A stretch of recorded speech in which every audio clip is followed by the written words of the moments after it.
Hello there, Year 9. We are on the last lesson of the B4 topic today. So really short lesson looking at metabolism, and then tomorrow onwards we'll be doing some revision on the B4 topic before you rotate to your next teacher.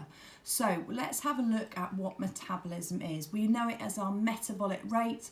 We know that metabolism can be affected by the food we eat. It can also be affected by our genes. Someone who is athletic and they've got more mitochondria, therefore are able to do more respiration, will have a higher metabolic rate. Okay, so some of the swimmers who are in the Olympics were eating thousands and thousands of calories in the Olympics because they burn so much of it off.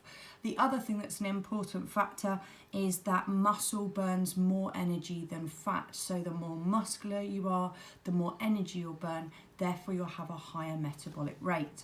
Now, books out, let's get this title down. What is metabolism?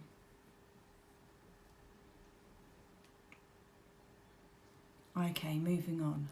We are going to be writing all of the notes that are on this page, so you can get started on that as I talk through it. So metabolism is the rate of all the reactions in a cell or in the body. Now, I've changed one word here because some books will say it is the sum of all the reactions, or it's the total of all the reactions. But recently I've noticed on exam questions that they like this word rate. Okay, so it's the rate of the reactions that happen in the cell or in the body. So lots and lots of reactions take place. We're going to look at some of those. Respiration is the one that releases the energy, and then other reactions use that energy for making proteins, for storage, for that kind of thing. Okay, and that's what we're going to look at in this lesson. So we've got some gaps. We're going to try and fill in those gaps, and we're green pen shortly. All of these reactions use something to control them. Our bodies release energy by something, and this energy can be used by an something to make new molecules for something, growth, making something molecules, respiration, and breakdown of excess protein. Okay, I'm going to give you some time to do your writing and try and fill in those gaps.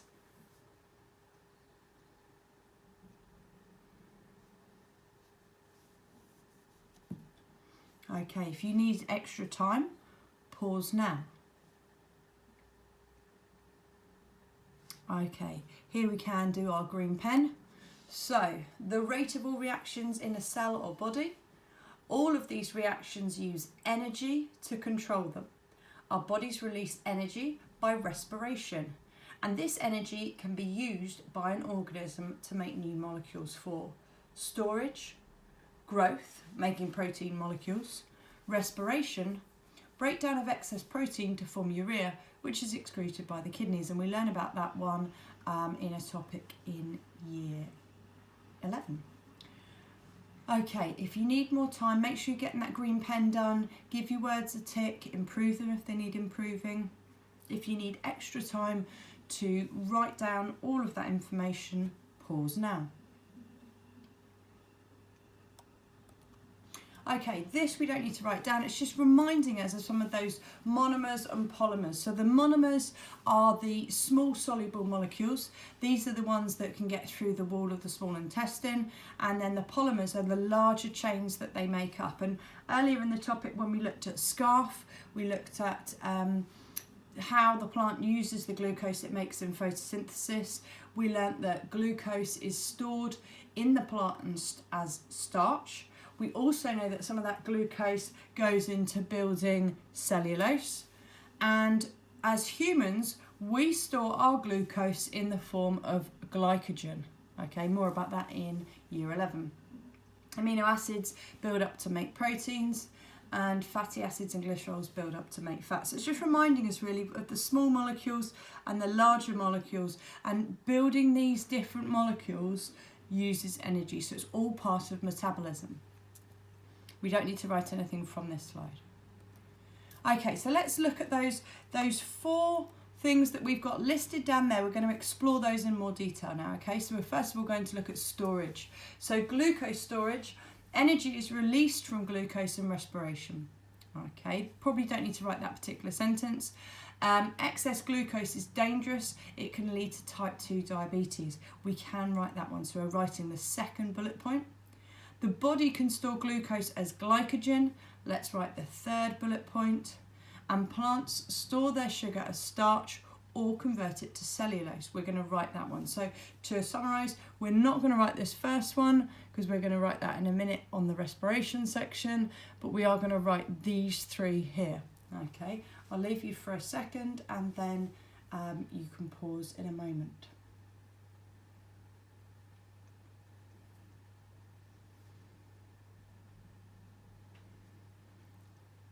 Okay, if you need extra time, pause now.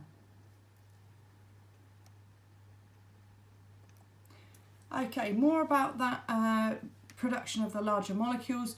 We're just seeing that even though they're all made of glucose, they form different structures and they form different substances. So you can see the glucose just all in a straight line like this. Each of those is a glucose molecule, forms starch, and that is what plants do. And if we build some side chains like this, then that becomes glycogen, and that's how we as humans store our glucose.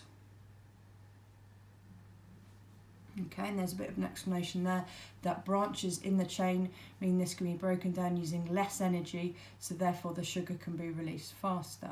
This is just for interest. We don't need to draw this or write anything for this slide. Here's our cellulose. Kind of looks a bit like starch, but if you notice, the glucose alternate. Okay, so just having them with that side chain on the other side creates a different molecule. Okay, cellulose, if you remember, is used for building the cell walls of the cell, which is very strong, but not as good as a storage molecule. Again, this is just for interest. You do not need to write notes on it. Okay, number 2 was ribosomes and protein. So we'll learn when we do B2 next year that we eat protein, we break it down into amino acids via the process of digestion, and that makes it into a small molecule. It's able to get through the villi. We know what the villi are in the small intestine, and then into the blood. And then at the ribosomes in B1, we learnt that ribosomes is where proteins are built. Okay, protein synthesis, they're built up. And it's there that the amino acids build up into proteins, okay? And we'll learn about that one in year 10, okay?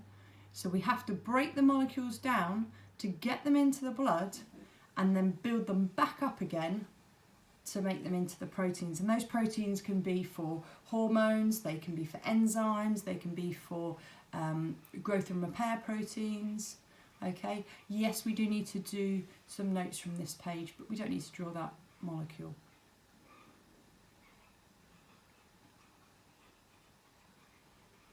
Okay, if you need to pause, pause now. On to 3, we spent a lot of time in this topic on respiration, so it really is just a recap. We remembered that it's an exothermic process, which means that energy is released from the glucose. As energy is involved, it goes under the title of one of our metabolic processes. Again, we need to write some notes from this page just to remind ourselves that respiration is a key part of metabolism.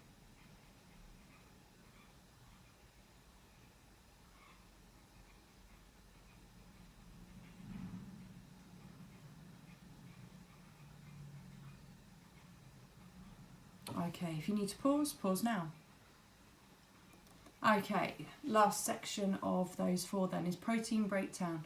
So as protein breaks down, it releases energy, and this is a real long-term store of energy in the body. Okay, so this is if your body isn't getting enough food, maybe you're malnourished, then eventually once all of your stores of glycogen have been broken down, your body will break down the protein. Okay.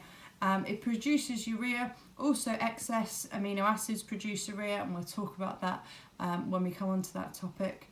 But this obviously releases energy, so therefore it's part of the metabolic process.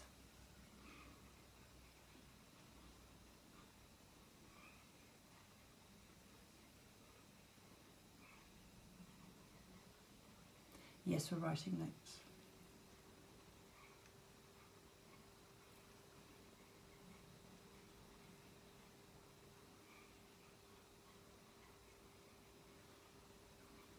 Okay, if you need to pause, pause now.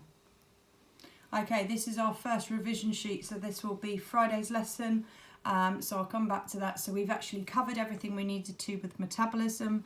Bit of a tricky process. It's kind of one of those things, I think you understand metabolism more once you've got through the whole topic, through all of the topics, through the whole syllabus, because it brings together lots of ideas that we haven't covered yet, so we've just kind of touched upon them today.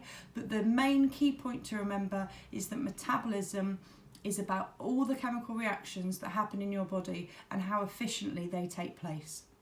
Okay, hope you found that useful. Sorry if you heard the washing machine on the go in the background. Hit subscribe and you will be updated with when more videos go onto YouTube. Thanks, have a great day, bye bye.